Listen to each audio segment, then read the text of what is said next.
Boa tarde, ou bom dia.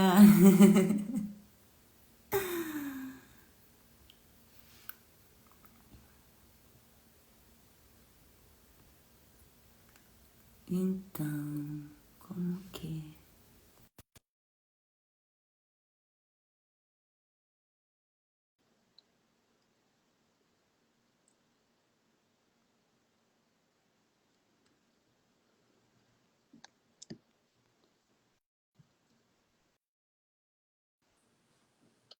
Hola Lía, Olá, ¿cómo estás? tudo bem? Muy bien, ¿y tú? Sim, Ah, bueno, me alegra. eu também. Yo no te estoy viendo, yo no te veo, pero te Ah, escucho. você não está me vendo? No, Bom, mas você me está me ouvindo, né? Está me escutando. te escucho, yo sí te escucho, pero no te veo. Você quer que eu tente de novo? Que eu saia e volte? Como quieras. Si de pronto si quieres, me salgo y me envías como la... Ah, bueno, pero la gente nos ve a ambos, dice Ignacia. Ah, bom. Obrigada, Nessa. Como quieras, si Como quieres así. você Yo le prefere? importa. ¿Cómo? Como você, como você preferir. Yo no tengo, pues me gustaría verte también, pero pues si quieres lo intentamos. De pronto yo me salgo y tú me envías como la, pues, la solicitud para yo compartir el en vivo, a ver si de pronto así sí te veo. Tá bom, ok. Você sai? Listo. Entonces me voy a salir yo, Ok. ¿sí? Bueno, Olá, todo mundo. Obrigada pela presença.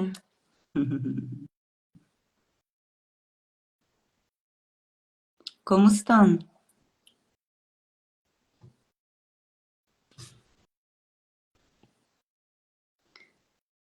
Vamos ver se a gente consegue.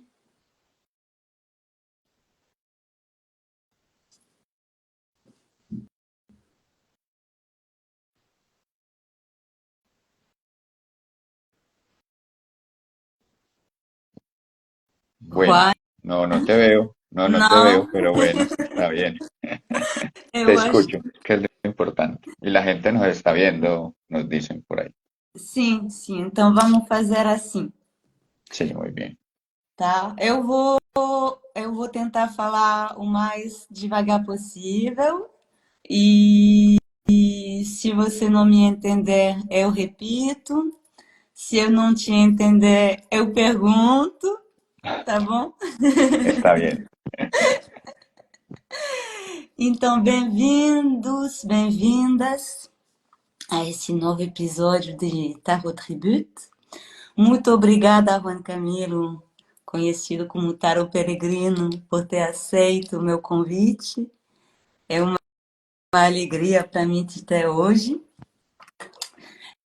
A E ti, Lía, no, te agradezco también mucho a ti por la invitación. Muchas gracias por invitarme a compartir, a hablar de estas imágenes que nos apasionan. peraí, ah, tá bom? Tá me ouvindo? ¿Te estoy viendo? No, yo no te veo. Sim, Oyendo, sí, te tá bom, escucho. tá bom, ótimo. E então, Juan, eu vou começar por te apresentar um pouquinho e, Sí, e, e depois a gente entra na nossa conversa. listo. Me parece muy Listo? bien.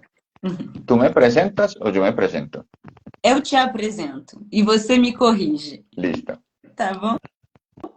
Sí, está Então, bien. Juan, você é tarólogo, você é professor de tarô também, Sí, también. você é escritor, poeta. Más escritor que poeta. Ah, você que diz. Escritor. E você também.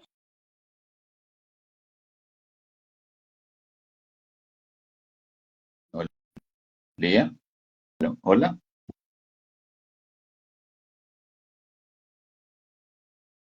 Ay, Formação em criação de jogo de mesa. sí, también hice por acá en estas latitudes lo llamamos una diplomatura. Sí, no es una carrera profesional, pero digamos que es como un curso, un taller para adentrarse en el mundo del diseño y la creación de juegos de mesa. Então, isso vai ser um dos nossos temas hoje, né? O tarô, o jogo e a escrita e a linguagem, né? Mas Maravilloso. antes de entrar nesses assuntos,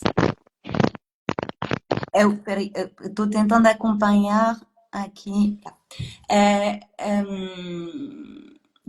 Queria que você conta para a gente um pouco como que você descobriu o tarô, quando ele entrou na tua vida, como você o aprendeu, essas coisas.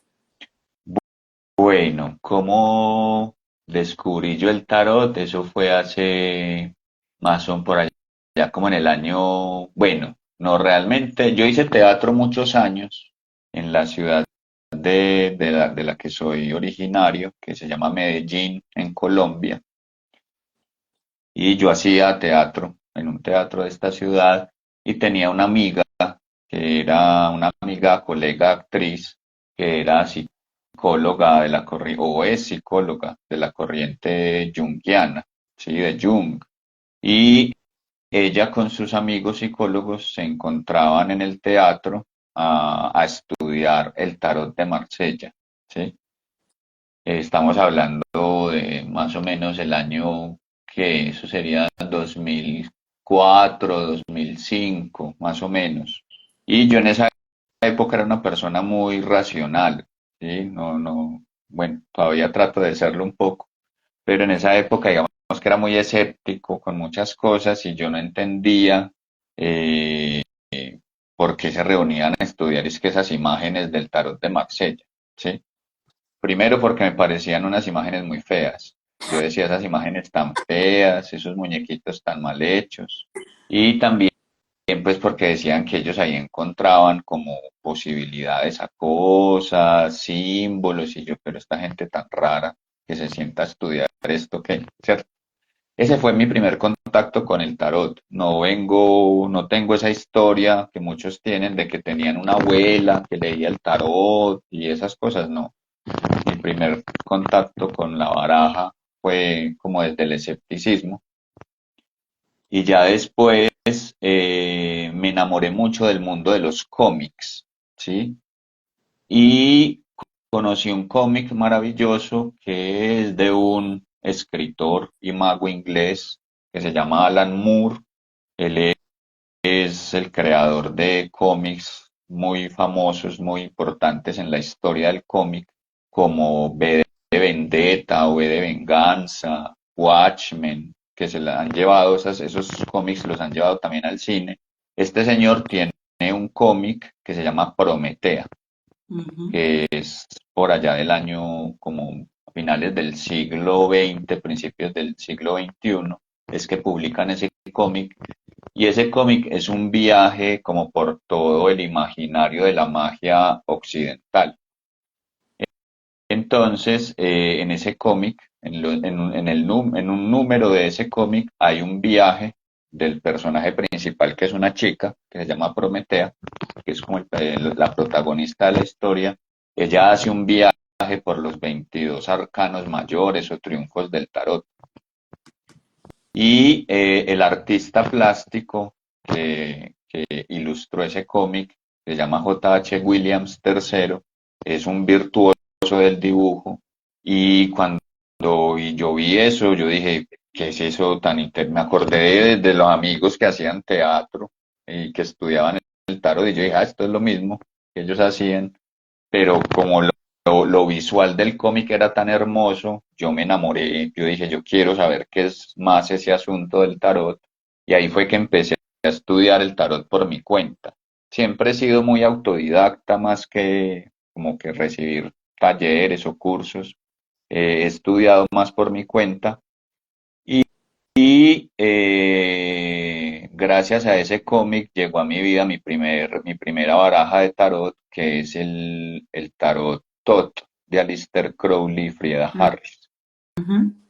que me lo regaló una pareja que yo tenía en esa época y me acabé de enamorar por completo porque, claro, los que conocemos la baraja Tot, sabemos que visualmente es maravillosa, ¿sí? O sea, aparte pues de que está muy cargada simbólicamente, como con toda este imaginario de la magia inglesa, el trabajo plástico que hizo ahí Frieda Harris es maravilloso, todas esas geometrías, bueno, los colores. Entonces ahí empecé a estudiar mucho, como por mi cuenta, el tarot, me leí el libro Tot, el libro de Tot de Aleister Crowley, que es el libro que él escribe sobre esta baraja. No entendí nada realmente, porque claro, para uno entender un poco como el discurso de esos magos ingleses, pues tiene que saber de cábala, de astrología, de magia ceremonial, de numerología, bueno. Y aparte de que ellos no eran pues tampoco muy amables como con los que los leían, ¿no? Porque digamos que su lenguaje era muy hermético. Entonces, algo entendí de todo eso que leí de Aleister Crowley y ahí ya después llegó a mi vida la baraja Rider White Smith, ¿sí? Que también la estudié como un tiempo, más como por los estudios que hizo Rachel Pollack acerca pues como de esta baraja, unos estudios muy bonitos, muy profundos. Y ahí hice uno de los pocos talleres que he hecho en mi vida sobre tarot con una tarotista inglesa que se llama Beth Maiden, que es ella estudia mucho, o su enfoque es mucho desde la baraja Rider White Smith. Entonces ahí empecé a estudiar como un poco el tarot, pues ya de una forma más asequible y no a través de estos libros de Aleister Crowley que eran tan difíciles de entender. Y, y bueno, me enamoré un tiempo de la baraja Rider White Smith y ya después conocí el trabajo de Camelia Elías y de Enrique Enríquez y me enamoré profundamente de su visión del tarot y de las barajas tipo Marsella, que antes me parecían tan feas. Cuando conocí el trabajo de estos dos autores, me enamoré mucho de las barajas tipo Marsella, porque creo, pues siento y pienso que permiten de una manera más fácil ciertos acercamientos o formas de interpretar la baraja que otras barajas no permiten con tanta facilidad. Hum. Entonces, eso es un poco como de cómo llegué al mundo del tarot. ¿Me Interessante. entendiste? Mas porque muita gente ou entra pelo Raider ou entra pelo Marcelo em geral. Ouvi poucas pessoas começar com o Crowley, Ujú. porque é de fato um tarô bem hermético aí. Você foi de lá até o Marcelo, né? Começou por ele, depois o Raider, depois o Marcelo. Sí, ajá, así fue. Legal, legal. E assim, fiquei muito interessada com tua conta Instagram. Primeiro, porque você tinha essa coisa de poetizar o tarô nas suas escritas, você estava procurando algumas leituras curtas, mas sempre com uma poesia, assim. Então, isso chamou minha atenção. Comecei a ler o que você escrevia e tal. E depois, o que mais me chamou a atenção e que foi até o que me deu vontade de te propor essa live, antes de descobrir o resto do teu trabalho, foi um curso que você criou e que se chamava Linguagem Oracular. Aí, Sí, se llama Spell. El taller se llama Spell, spell, el lenguaje como un oráculo. spell, isso, spell. Ujú. Exatamente. E então queria um pouco, então isso me interessou muito. E eu queria que você nos falasse um pouco desse curso, desse projeto e do que é ao sortilégio, né? Que essa linguagem oracular para você. Bueno, ese taller se llama Spell. Spell es una palabra en inglés que es a la vez un verbo y es un sustantivo. Cuando es un verbo traduce deletrear, ¿sí? Y cuando es sustantivo lo que significa es hechizo, ¿cierto? Perfeito. Entonces,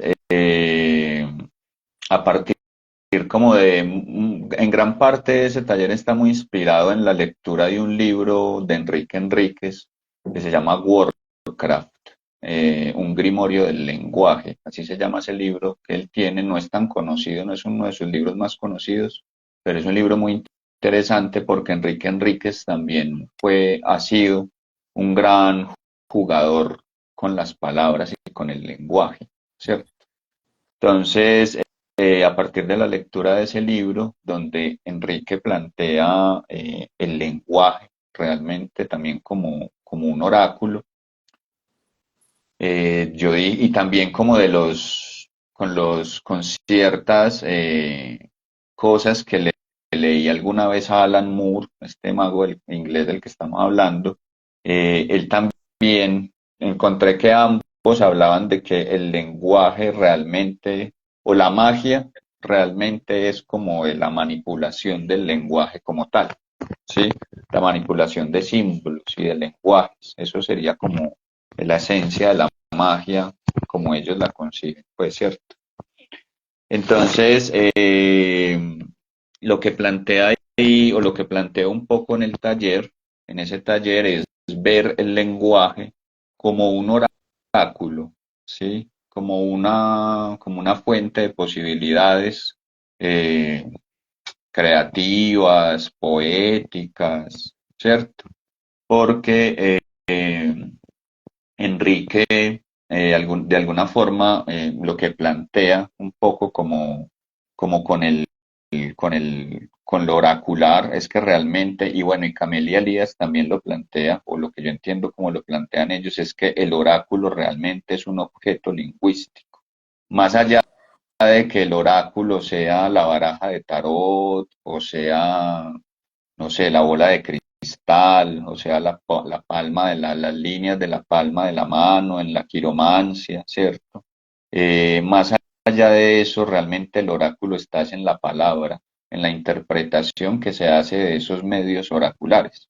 Entonces yo cojo una baraja de tarot, por ejemplo, y son unas imágenes con unos muñequitos, y yo interpreto esas imágenes y esos muñequitos en relación a algo que yo me esté preguntando, que esté preguntando el consultante, y lo que hago es que hago una interpretación y le entrego a ese consultante una historia, ¿sí? Una narración, donde es posible que ese consultante encuentre como unas posibilidades para lo que se está preguntando ese consultante.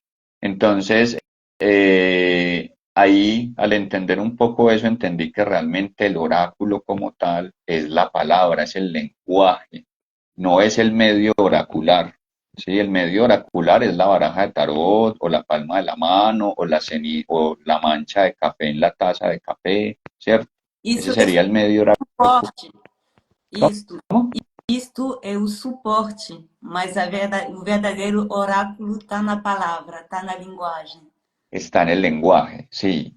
Y también yo he estudiado desde hace alguno, bueno, ya no tanto, pero digamos que en un tiempo fui estudiante de una lengua ancestral de la selva amazónica, que se llama la lengua meneca, ¿sí? De un pueblo de la selva amazónica. Y alguna vez hablando con el profesor de esta lengua, que es de la cultura meneca, yo le preguntaba si en la cultura de él había algún oráculo, porque es muy común que en las culturas ancestrales hayan oráculos, ¿cierto? Y él me decía que sí, que claro. Y yo le preguntaba que cuál era el oráculo y él me decía que el oráculo de ellos era el mambeo. El mambeo es una práctica de estas culturas de la selva donde se sientan a compartir unas preparaciones ancestrales, pero lo importante ahí realmente es que se sientan a dialogar en comunidad para encontrar posibilidades para los problemas de la comunidad o de los individuos de esa comunidad. Entonces, cuando el profesor de la lengua me dijo que el oráculo era el mambeo, y cuando yo entiendo que el mambeo es sentarse a dialogar, es una actividad donde la palabra o el lenguaje circula, entendí que el oráculo realmente está es en la palabra, ¿cierto? No está en el medio oracular como tal. Digamos que el medio oracular como tal es un pretexto, ¿sí? Cuando uno consulta la etimología de la palabra oráculo, se da cuenta que eso viene del latín y que tiene relación con el verbo orare, y el verbo orare significa hablar, ¿sí? Entonces, oraculum o oraculus, ¿cierto? Que son como las palabras en latín para oráculo, lo que traducen es medio para hablar. Un oráculo es un medio para hablar, o también es una respuesta breve, una respuesta oral breve, ¿sí? Entonces miremos que hay una estrecha relación entre la palabra y el oráculo. Entonces a partir de ahí, de como de todas estos fundamentos, es que construyo ese taller que se llama Spell para plantear realmente que uno puede encontrar en una palabra que uno se encuentre en la calle, en cualquier parte, en un periódico, en las redes sociales, en una valla publicitaria. Uno al jugar con esa palabra puede encontrar posibilidades poéticas o posibilidades también para lo que uno se esté preguntando. Uno puede encontrar oráculos en las palabras. De ahí parte un poco como el fundamento de ese taller. Lindo, lindo. E então, a partir disso que você está falando, ahn, o oráculo, ele é para você ou assim, o oráculo enquanto linguagem, ou a linguagem enquanto oráculo. Ela tem em si uma dimensão poética. Sí, sí. Yo siento que hay algo muy bonito también, que una frase que dice por ahí Enrique Enríquez, y él dice, el tarot, no hay nada que el tarot pueda ofrecer que el arte y la poesía no proporcionen, ¿sí? Entonces yo siento que el tarot o cualquier medio oracular, pues realmente puede ser un medio poético porque es un medio que entrega imágenes, ¿sí? Entonces en el tarot encontramos las imágenes y unas imágenes pues muy bellas, y a partir de ahí pues yo creo que ahí hay una poesía, ¿sí? Ahí hay una poiesis. Pero también si miramos, no sé, las cenizas, por acá en estas latitudes, no sé si en Europa sea común, pero por acá en Latinoamérica hay ciertos pueblos que practican el oráculo fumando tabaco, ¿sí? Entonces fuman tabaco y dependiendo de las cenizas del tabaco o de las llamas o de las, sí, pues como de la llama que tenga el tabaco, todo eso lo interpretan. Entonces ahí también hay una posibilidad poética porque te está entregando imagen. O también uno de los primeros oráculos pues fue el de los sueños, ¿no? O sea, soñar, ¿cierto? Sim. Que también es un oráculo en muchas culturas ancestrales, y que es lo que te entrega un sueño te entrega imágenes, ¿cierto? Y cuando uno ve esas imágenes de los sueños y lee un poema, uno encuentra que son imágenes muy similares, ¿sí? También entonces está la historia, por ejemplo, del oráculo de Delfos, este oráculo antiguo griego, que lo que se cuenta es que eran unas mujeres que estaban en unas cavernas, que aspiraban unos vapores y mascaban hojas de laurel, y ellas a partir como de ese trance en el que entraban, proferían como unos balbuceos, casi como un balbuceo, que finalmente era como una imagen, ¿sí? Entregaban una imagen, le entregaban una imagen al consultante para que el consultante con esa imagen también hiciera un trabajo de interpretación, Hum. ¿cierto? Que es algo que hoy en día se ha perdido mucho, pues digamos como en la práctica oracular, y es que ya le entregamos al consultante pues casi como una sentencia de lo que debe hacer, en lugar de entregarle una imagen que él también pueda trabajar o también pueda interpretar para que él también encuentre posibilidades ahí. Então, neste sentido, o oráculo ele não é profético, porque o que você está dizendo e que ele é a transmissão de uma imagem poética que faz com que o consulente que recebe ele vai abrir possibilidade. E não é aquela coisa tipo profética que você anuncia alguma coisa que vai acontecer. Então, para você, oráculo não quer dizer profético. Mm, bueno, eh, yo tengo ahí como una inquietud y es, porque cuando tú hablas de profético, eso en español, a mí eso me remite al asunto de la profecía, ¿sí? Y cuando uno lee pues busca el significado de la palabra profecía, se refiere primero a un don sobrenatural. ¿Sí? O sea, yo tengo un don sobrenatural de ver las cosas que no han sucedido o que van a suceder antes de que sucedan, ¿sí? Uhum. Eso es como lo profético y también tiene una relación como con la divinidad. Aquí en español, en los medios tarotísticos y oraculares, hablamos es más de la adivinación o de la predicción, más que de lo profético, ¿sí? Sim. Sí, entendemos, si lo que me preguntas es si yo entiendo el tarot como algo profético, en ese sentido que te lo acabo de decir, yo diría que no, porque para mí interpretar el tarot no necesita un don especial. Sí, o sea, yo creo que cualquier persona que quiera aprender a interpretar el tarot lo puede hacer sin necesidad de tener un don o un poder sobrenatural. Yo siento que es como en mi caso, por ejemplo, yo no tengo ningún poder raro, sino que ha sido una práctica de muchos años de sentarme a mirar los naipes e interpretarlos de muchas maneras y eso me ha ayudado a relacionarme de una manera fluida con ese medio oracular que es el tarot, pero no tengo un poder raro para profetizar. Creo y me adhiero en ese sentido mucho como a lo que plantean Camelia Elías y Enrique Enríquez, de que finalmente la adivinación o la predicción es un buen pretexto para hacer conciencia del presente, ¿sí? Hum. Más que para ver cosas que no han sucedido, que a veces sucede también, y eso es bonito como de la magia del tarot y estos medios oraculares, es que a veces las predicciones que uno hace se pueden cumplir, Uhum. pero también puede que no, ¿sí? Com certeza. Camelia Elías tiene antes yo era muy reacio al asunto adivinatorio y predictivo con el tarot, porque yo no creía que uno, pues si todavía creo que no es posible que uno pueda adivinar el futuro, ¿cierto? Pero la visión de Camelia Elías, ella propone algo así como que el ejercicio que hace un intérprete de tarot, que tiene un enfoque adivinatorio predictivo, es muy similar a lo que sucede con las personas que trabajan en la bolsa de Wall Street. Entonces son unas personas que están frente a unas pantallas donde hay una información, unas imágenes, ¿no? Donde hay una información que está moviéndose hacia un lugar. Ahí en la bolsa de Wall Street sería como, no sé, estas acciones de esta empresa, parece que todo fuera a ir bien si uno invierte en esta empresa, ¿cierto?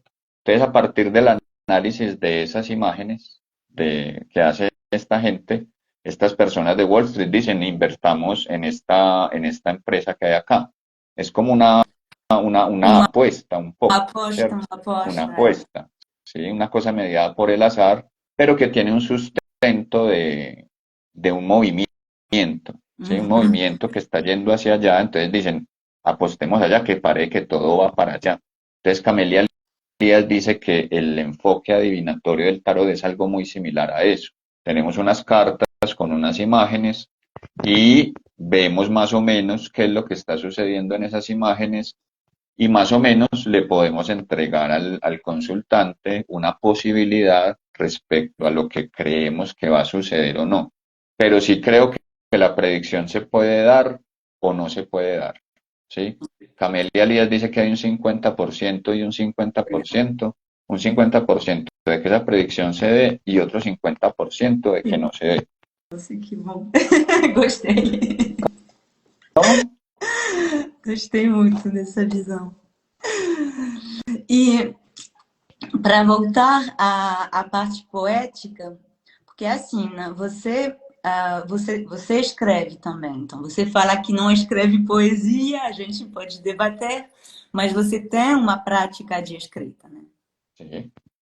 Ujú. E a poesia, muitas vezes, assim, quando a gente fala de linguagem oracular, muitas vezes a gente pensa numa linguagem oral, não numa linguagem escrita. Enquanto muitas vezes, quando a gente pensa em poesia, a gente pensa em poesia escrita. Ou seja, em primeiro vem a escrita, muitas vezes, e depois, né? Mas, assim, não é alguma coisa natural falar de maneira poética, né? É mais uma coisa que passa, em geral, pela escrita. Então, primeiro, eu queria saber se o tarô ele teve um papel no desenvolvimento da sua própria poesia escrita. E segundo, como se você tem uma ideia, um conselho, alguma coisa que pode nos ajudar a passar dessa poesia escrita a essa poesia oracular oral.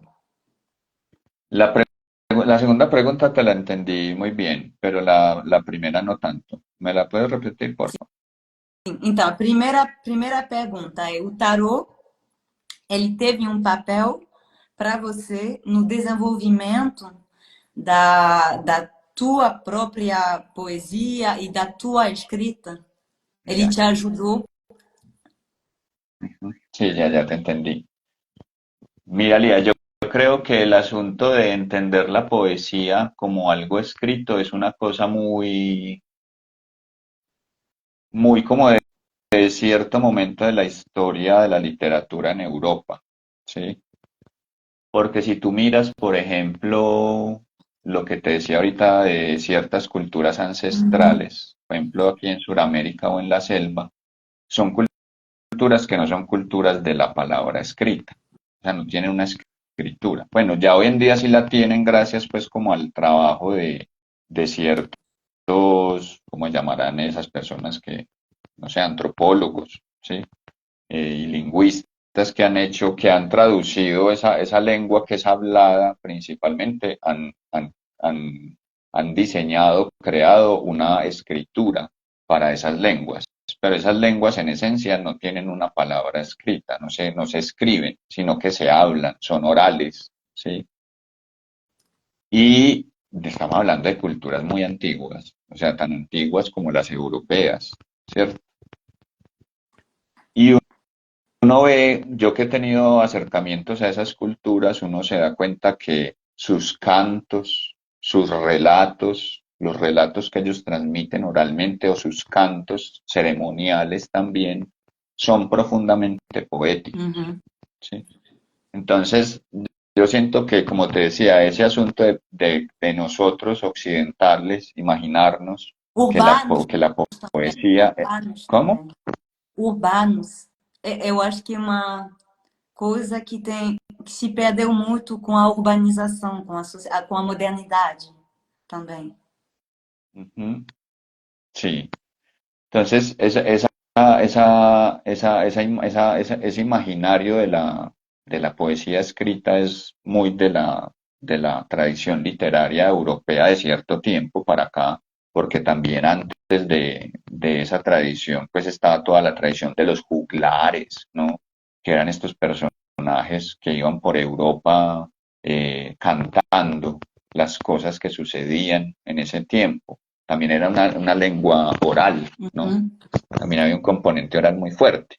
Pero digamos que llega también en una especie como de tiranía de la palabra escrita, ¿cierto? De la literatura escrita.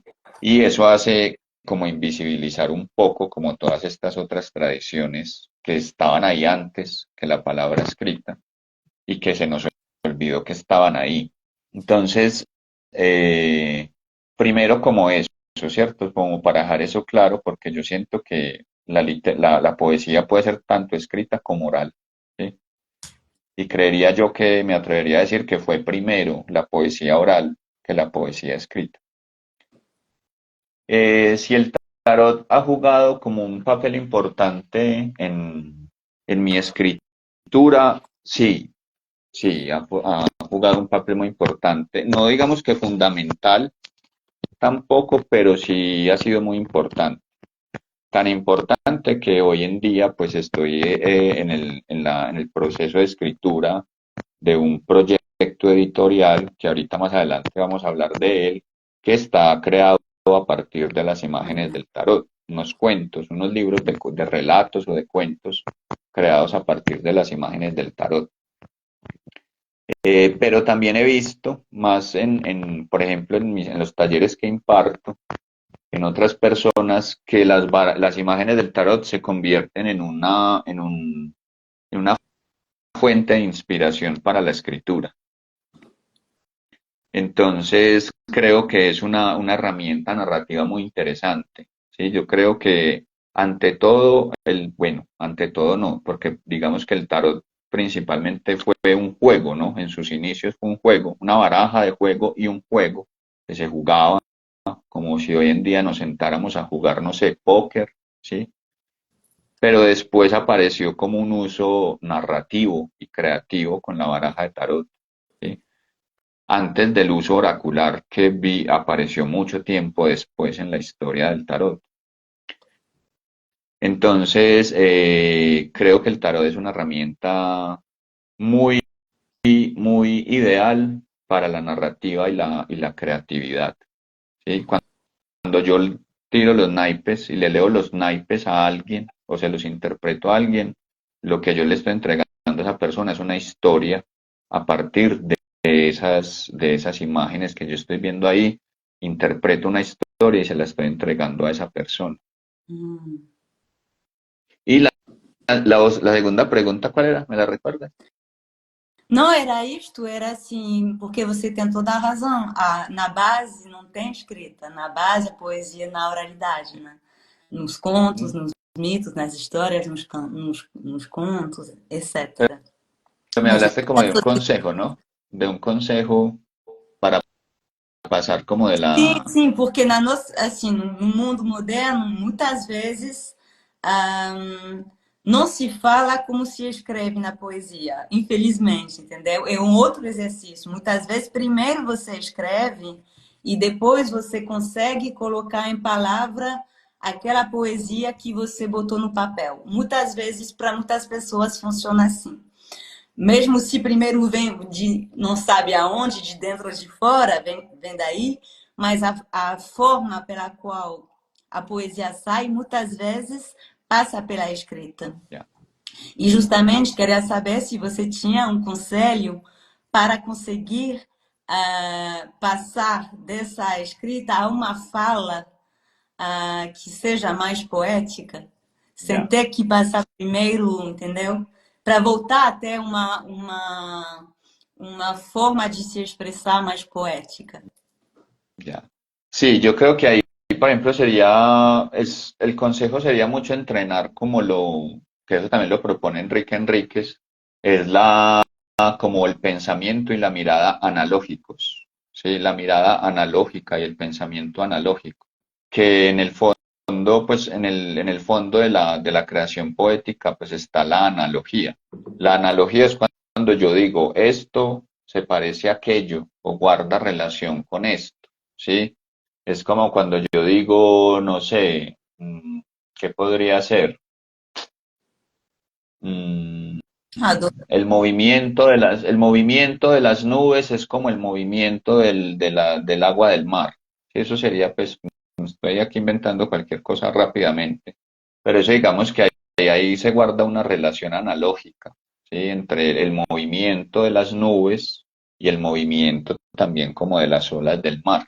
Entonces yo creo que una buena forma de librarse un poco de ese asunto de la poesía como algo que tiene que ser escrito, sino más bien vivir, ejercer una mirada poética del mundo que no está mediada por la escritura, sería el entrenamiento de esa mirada analógica. Y eso lo podemos hacer todos los días con todo lo que, con todo lo que acontece a nuestro alrededor. Yo personalmente lo hago mucho mirando los fenómenos naturales, ¿sí? No sé, lo que pasa con las aves, lo que pasa con las plantas, ¿sí? Y a partir de ahí relaciono esas cosas que observo del mundo, llamémoslo natural, lo relaciono con otras cosas que tienen que ver ya con cosas de mi interioridad, de mi psique, de mi pensamiento. Entonces creo que ese podría ser un buen consejo, es entrenar la mirada y el pensamiento analógicos. E o tarô, nesse sentido, seria uma boa ferramenta, né? Sí, sí, claro, porque el tarot también, por ejemplo, y eso lo ha trabajado mucho Enrique Enríquez, es esa mirada analógica de las imágenes del tarot. Entonces, nada, entonces, por ejemplo, Enrique, por ejemplo, cojamos imaginemos el arcano mayor el ermitaño, ¿sí? Es un anciano erguido pues de pie con una lámpara en lo alto y un bastón en su mano. Eso, esa es la imagen, ¿cierto? Pero a partir de ahí yo podría ver analógicamente un faro de estos que hay en el océano para guiar a los barcos, ¿sí? Entonces, ¿por qué? Porque el faro también tiene una forma vertical y en lo alto del faro hay una luz, que es lo mismo que estoy viendo en la imagen del ermitaño. Entonces, esa propuesta de mirar el tarot analógicamente la propone mucho Enrique Enríquez y por eso siento que Enrique propone que el tarot es un instrumento poético, ¿sí? Porque me permite acceder a la percepción de ese mundo de las formas y de cómo las formas se relacionan entre Uhum, sí. sim, completo. Tô adorando esse papo. E para continuar sobre a analogia e a poesia e a criatividade, você quer nos falar um pouco dos seus livros, jogos? Então, são. Sim, vou tentar dizer o que eu entendi. Que é uma saga de Sí, 5 livros-jogos. Eu queria que você nos explique o que é um livro-jogo. sí. De literatura fantástica, mas criados a partir, inspirados